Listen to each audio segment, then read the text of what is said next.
بيزنس ديفلوبمنت. أول لما تسمع الاسم في ناس بتفتكرها المبيعات بس بنضارة شمس، وفي ناس تانية بتقول هو مش ده نفس شغل التسويق؟ الحقيقة إدارة تطوير الأعمال هي الناس اللي بتفكر إزاي نفتح أبواب جديدة، مش بس نكمل اللي شغال. طيب إيه الفرق بين تطوير الأعمال والمبيعات والتسويق؟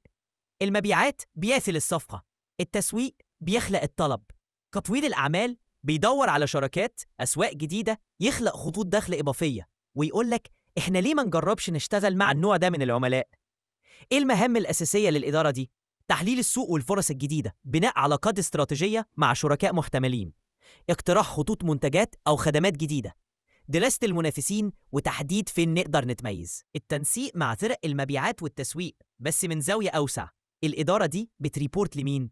أغلب الوقت بتتبع الرئيس التنفيذي مباشرة CEO، أو تكون تحت رئيس قطاع النمو أو الاستراتيجية، لأنها مش بس بيع وتسويق، هي قرارات مصيرية بتأثر على اتجاه الشركة بالكامل.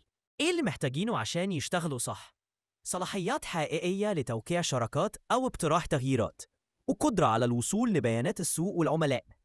دعم من الإدارات التانية، خصوصاً التسويق والمنتج. رؤية واضحة من الإدارة العليا عن أهداف الشركة، وشوية حرية، لأن الفرص ما بتجيش بجداول إكسل. الخلاصة، إدارة تطوير الأعمال هي اللي بتسأل إحنا ممكن نكبر إزاي، مش نكمل إزاي. ولو كل الشركة شغالة عشان تحافظ على اللي عندها، دول شغلتهم يفكروا إزاي نكسر السقف.